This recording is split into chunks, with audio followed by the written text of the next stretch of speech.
నమస్తే అండి, welcome to Guntur రుచులు.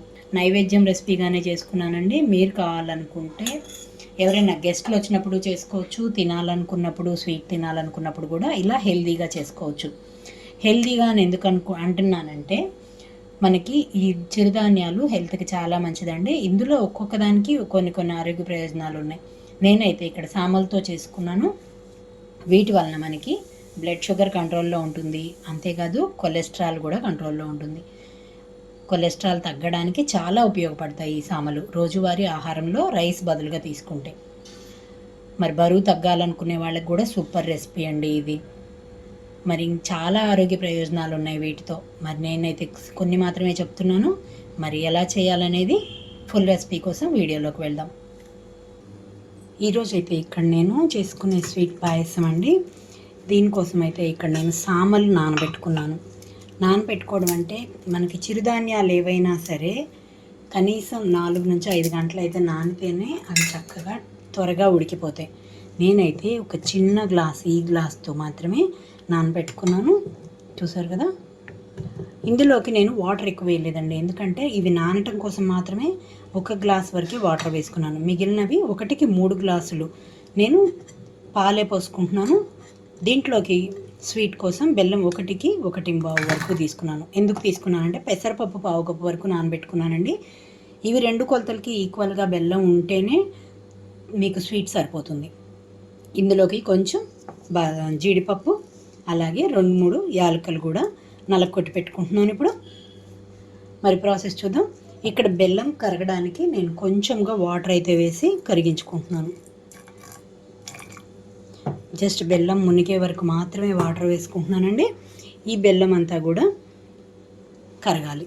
స్టవ్ మీద పెట్టుకొని లో ఫ్లేమ్లో ఉంచుతున్నాను. ఇప్పుడు ఇక్కడ బెల్లం కరగబెట్టడానికి ముందే నేను జీడిపప్పు వేయించి పక్కన పెట్టుకుంటున్నాను. నేను ఇందులోకి చిన్న పాన్ తీసుకొని 2 స్పూన్ల వరకు నెయ్యి వేసుకున్నాను. ఇక్కడ నెయ్యి మొత్తం కరిగిన తర్వాత జీడిపప్పు వేసి వేయించుకుంటున్నానండి.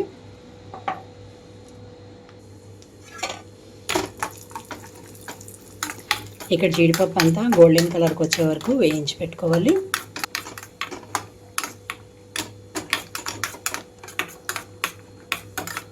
చూడండి, అన్నీ చక్కగా గోల్డెన్ కలర్కి వచ్చేసింది.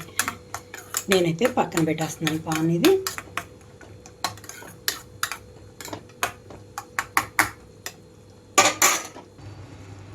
ఇక్కడ చూడండి, బెల్లం అంతా కరిగిపోయినాక పక్కన పెట్టేసుకుంటున్నాను. ఇది ఇప్పుడు స్టవ్ మీదకి ఏ గ్లాస్తో అయితే కొర్రలు తీసుకున్నానో ఆ గ్లాస్తో 3 గ్లాసుల వరకు పాలు తీసుకున్నాను. 1 గ్లాస్ ఆల్రెడీ నానబెట్టుకున్నాను కాబట్టి ఆ నీటితోనే ఇందులోకి వేసేసుకుంటున్నాను. ముందుగా పాలు కొంచెం వేడవ్వాలి కదా, మీడియం ఫ్లేమ్లో ఉంచుతున్నాను.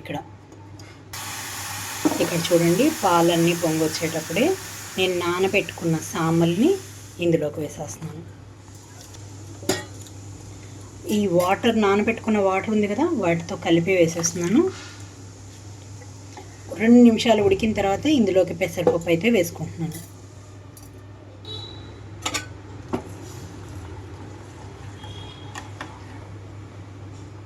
ఇక్కడ స్టవ్ని లో ఫ్లేమ్లోకి టర్న్ చేసి కొద్దిగా వంపుగా ఉంచుతున్నాను ప్లేటు.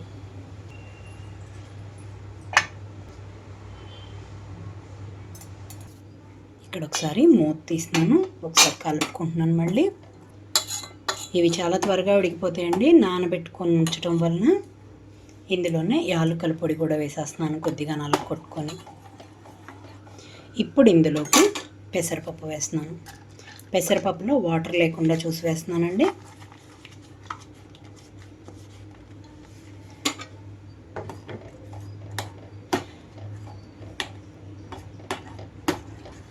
మనకి సామలు అండి, ఇవి చిరుధాన్యాల్లో ఒకటి. మనకి చాలా హెల్త్ బెనిఫిట్స్ ఉన్నాయండి వీటి వలన. ముఖ్యంగా మనకి డయాబెటీస్ అనేది కంట్రోల్లో ఉంటుంది, అంతేకాదు కొలెస్ట్రాల్ను కూడా తగ్గిస్తుంది. మరి బరువు తగ్గాలి అనుకునే వాళ్ళకి చాలా బాగా ఉపయోగపడుతుందండి. ఇందులో ఉండే ఫైబర్ వలన మలబద్ధకం అనే సమస్యను అయితే మనకి తగ్గిస్తుంది. అంతేకాదు మనకి తలనొప్పి అనుకుంటూ ఉంటాం కదా, అందులో మైగ్రేన్ సమస్యను నివారించడానికి కూడా బాగా ఉపయోగపడతాయి ఈ సామలు. రోజువారీ ఆహారంలో మీరు రైస్ బదులుగా తీసుకుంటే చాలా సూపర్. నేనైతే ఈరోజు రైస్ బదులుగా స్వీట్ చేస్తున్నాను. ఏ విధంగా అయినా కూడా మనం ఆహారంలో తీసుకోవాలి, జావగా అయినా తీసుకోవచ్చు, సూపర్గా ఉంటాయి అన్నమాట. నేనైతే ఎలాగో బెల్లం కరిగించుకున్నాను కాబట్టి ఇక్కడ మనకి 3 వంతుల పైనే ఉడికిపోవాలి బెల్లం వేయడానికి. నేను ఇక్కడ కొంచెం వంపుగా మూత పెట్టేసి ఉంచుతున్నాను. ఇక్కడ మనకి 5 నిమిషాలు అయితే పడుతుంది. వేస్తున్నాను నేను. చూడండి, మొత్తం పాలంతా ఇంకిపోయిన తర్వాత మనకి చక్కగా పెసరపప్పు కూడా ఉడికిపోయింది అనుకున్నప్పుడే ఇందులోకి బెల్లం కరిగించి పెట్టుకున్న బెల్లం వేసుకోవాలి.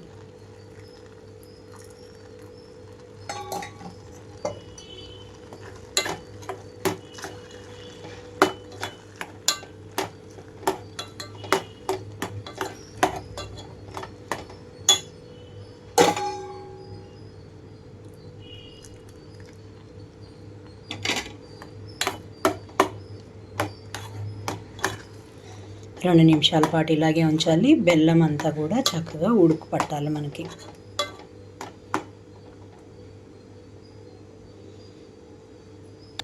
ఇక్కడైతే 2-3 నిమిషాల తర్వాత చూడండి, వేసిన బెల్లం అంతా కూడా పీల్చేసుకున్న తర్వాత ఇందులోకి వేయించి పెట్టుకున్న జీడిపప్పు మొత్తం వేసేసుకుంటున్నాను. అలాగే ఇంకొద్దిగా నెయ్యి కూడా వేస్తున్నాను.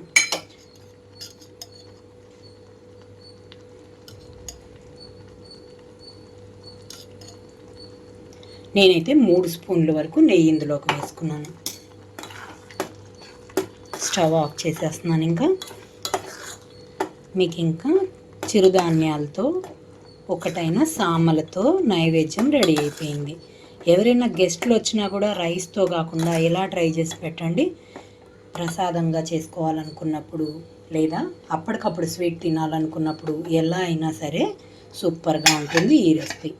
మరి ఇంకెందుకు ఆలస్యం, మీరు కూడా ఈ విధంగా ట్రై చేసి చూసి మీరు మీ ఒపీనియన్ అయితే కామెంట్ బాక్స్లో పెట్టండి. అలాగే మీలో ఎవరైనా మా వీడియో ఫస్ట్ టైం కానీ చూసినట్లయితే ప్లీజ్ మా ఛానల్ని సబ్స్క్రైబ్ చేయండి. అలాగే మా వీడియోస్ని లైక్ చేస్తూ షేర్ చేయండి. పక్కన ఉన్న bell icon all option click చేస్తే మేము ఇచ్చే వీడియోలు అన్నీ మీకు నోటిఫికేషన్స్ వస్తాయి. Please encourage me and thank you for watching. Thank you.